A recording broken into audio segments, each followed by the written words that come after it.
तो वहां के जो दुकानदार लोग हैं उन लोगों ने एक आवेदन दिया था कि उस गली में रात को लोग बैठ के शराब पी रहे हैं और गाय वगैरह रात को बहुत कचरा करती है, सुबह हमको बहुत परेशानी होती है और बदबू बहुत मारती है। तो निवेदन है इस गली को बंद कर दिया जाए, उन्होंने आवेदन दिया था। तो आवेदन आया पीआईसी में हम लोगों के पास कि इस गली को बंद करना है। तो हमने कहा ठीक है, यदि व्यापारी मांग कर रहे हैं तो बंद कर साहब पालिका क्या कर रही थी, वहां पर शराबखोरी हो रही है, गंदगी फैल रही है, तो पालिका है, पुलिस प्रशासन है, तहसीलदार है, ये लोग क्या कर रहे हैं? आपको पालिका के जवाबदार लोग को आपको तनख्वाह देने के लिए यहाँ पैसा नहीं है, लोग सुविधा से वंचित हो रहे हैं। आपको राज्यों से बढ़ाने की चिंता करनी चाहिए ताकि नगर पालिका में सफाई, बिजली, पानी, तनख्वाह का पैसा निकाल सको। नहीं तो आप तो नगर की संपत्ति को उठा बेच रहे हैं। हम लोगों ने उसको पीआईसी में, तत्कालीन हमारे जो सीएमओ थे विश्वकर्मा जी, उन्होंने कहा इसको आप पीआईसी में कर दीजिए तो हो जाएगा, कहीं कोई शासन के नियमानुसार ही ये कार्यवाही है। हमने पूछा भी क्या इसको परिषद में करना है, बोले नहीं पीआईसी को यह अधिकार। आपकी जानकारी मैं बता दूं और नगर पालिका में बैठे हमारे जनप्रतिनिधि बता दूं, नगर पालिका अधिनियम 1961 की धारा 349 और सबसे बड़ा जो जुर्म है, सबसे बड़ा जो ऑफेंस है, अभी वर्तमान के वहां के प्रशासन, शासन, वहां के हमारे साथी, हमारे जनप्रतिनिधि शांत कैसे बैठे, मुझे बड़ा आश्चर्य है। इस वक्त मैं गोबरा नवापारा नगर पालिका में मौजूद हूं और मेरे सामने आप देख सकते हैं ये जो है गंज रोड है। गंज रोड के ठीक सामने मैं जहां जिस वक्त खड़ा हूं, यह शॉपिंग कॉम्प्लेक्स है, आप देख रहे हैं, जो कि नगर पालिका के द्वारा इसे बनाया गया है। और ये एक दुकान आपको नजर आ रहा होगा।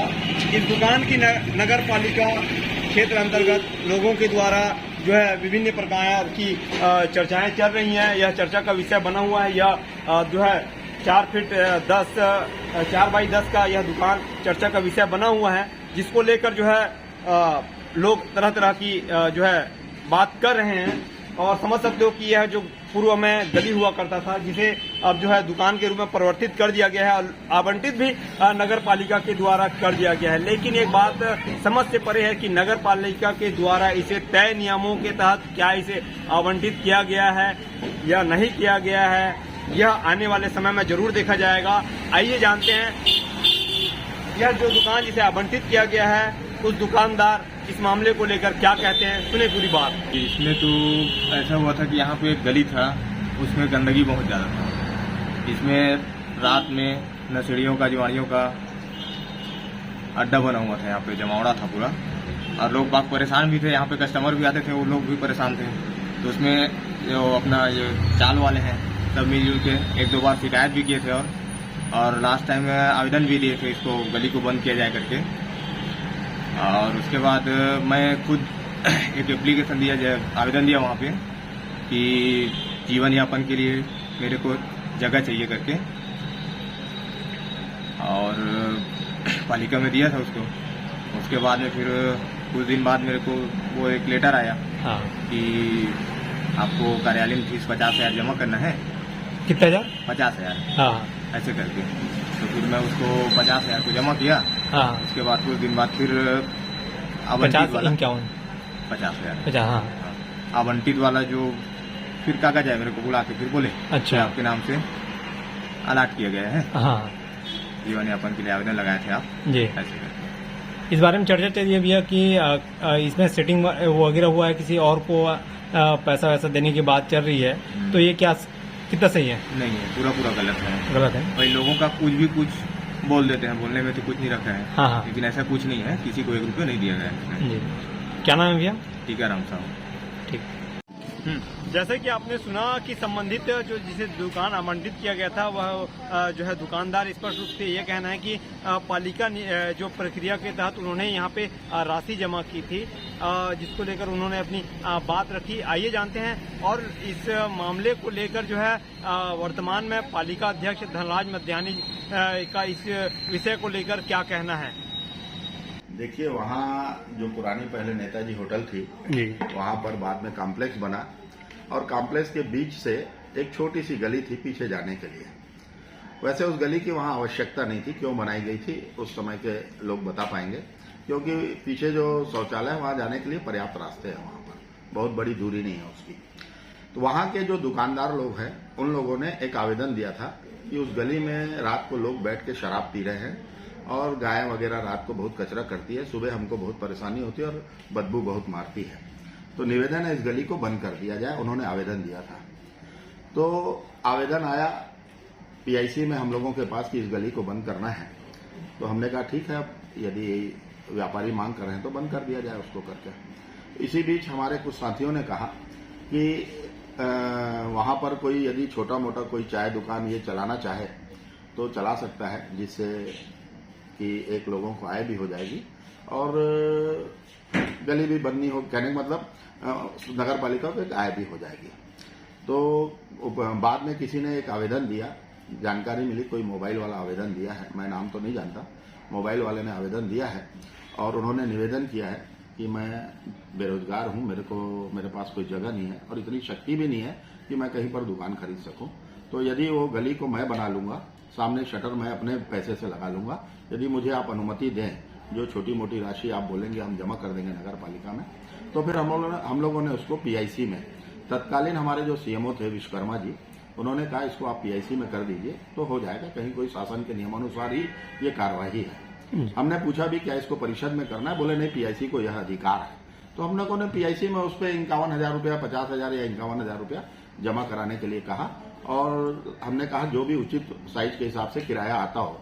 बाद में जानकारी मिली कि 400 रुपया शायद उनको मासिक किराया पर दिया गया और उन्होंने खुद ही दीवार उठाई, खुद ही अपने पैसे से, स्वयं के पैसे से शटर लगाया है। ये उसकी बात है। लगातार इस पर चर्चा हो रही है, पेपर में भी पढ़ने को मिल रहा है। आपसे पहले भी मुझसे किसी हमारे साथी ने पूछा था, पत्रकार साथी ने, तो मैंने उनको बताया था कि ये ऐसा ऐसा है, कहीं भी अवैध नहीं है। और कुछ लोग बोल रहे हैं कि इसको परिषद से करना था। मैं अभी नए सीएमओ साहब से बात किया हूं, वो बोल रहे थे इसको परिषद में भी तत्कालीन ही कर देना था। तो हमने बोला ठीक है, आने वाली परिषद में आप इसको रख लीजिएगा और ज्यादा है तो आगे के मार्गदर्शन के लिए शासन को भेज दीजिएगा। जो भी जैसा शासन की गाइडलाइन होगी, जो भी दिशा निर्देश होगा, उसका पालन हम नगर पालिका करेगी। इसका मैं आगे जी भी आपको लोगों का कहना है कि अगर इसको दे दिया गया है पीआईसी के थ्रू, तो इसमें शासन को काफी नुकसान हुआ है, बिना नीलामी पद्धति के ऐसा आवंटित थी, कोई दुकान नहीं थी। जी जी, है ना, और कोई दुकान के लायक जगह भी नहीं है, वो आप स्वयं जाके देख सकते हैं, कोई दुकान के लायक नहीं है। या तो वहाँ आदमी एक बड़ी मुश्किल से एक चाय की दुकान या कोई छोटी मोटी वो मोबाइल दुकान चला रहा है, वो जाने, शायद सुना हो मोबाइल दुकान खुला है उसमें करके, आप स्वयं जाके उसका निरीक्षण कर लीजिए, उसकी चौड़ाई कितनी है, क्या वो दुकान बनाने के लायक है क्या। तो ऐसी कोई बात भी मन में नहीं आई थी। और जो सामने आया, एक तो पहले गली बंद करने का, हमने तो गली बंद करने के लिए ही प्रस्ताव पारित कर रहे थे हम लोग। फिर बाद में जानकारी मिली कि ऐसा है तो ठीक है, किसी गरीब के काम भी आ जाएगा और नगर पालिका का आय भी हो जाएगा, इसलिए हमने उसका पीआईसी में निर्णय लिया और हमारे सारे साथियों ने लिया उसको। आपने जैसे कि सुना कि वर्तमान अध्यक्ष धनराज मंध्यानी जी का इस विषय को लेकर अपनी बात रखे, जिस प्रकार से उन्होंने कहा कि वहाँ पे अनेक प्रकार की जो है असुविधाएं लोगों को हो रही थी, जिसके कारण से वहाँ पे बंद करने का प्रस्ताव और दुकान देने का प्रस्ताव जिस प्रकार से आवंटित किया गया है। और उनका ये कहना है कि एक मोबाइल वाले को वहाँ पे दिया गया है, ऐसा उनका कहना है। और दूसरी ओर स्पष्ट ये है कि मोबाइल वाला मोबाइल नहीं, वह एक जो है बैंक का जो है लोक सेवा केंद्र का वह संचालन करता है, जिसे नगर पालिका के द्वारा दिया गया है, जिससे लोगों में काफी जो है संशय की स्थिति बनी है कि कहीं ना कहीं यह सांठ-गांठ की वजह से ऐसा संभव हो पाया है ना। तो और दूसरी बात यह है कि संबंधित व्यक्ति जो है जिसे आवंटित किया गया था, वह व्यक्ति जो है अन्य ग्राम क्षेत्र का है, वो अन्य ग्राम क्षेत्र होने के कारण नगर के लोगों में एक प्रकार से ये भी है कि नगर के लोगों की कहीं ना कहीं इसमें उपेक्षा की गई है। लोगों का ये भी कहना है, अब स्पष्ट यह है कि कहीं ना कहीं नगर की लोगों की उपेक्षा की गई है। नगर के कई यहाँ पे बेरोजगार हैं, उनकी उपेक्षा की गई है। तो कहीं ना कहीं ऐसे और भी कई मामले हैं जिसको लेकर नगर पालिका के द्वारा विगत 5 सालों में ऐसे कुछ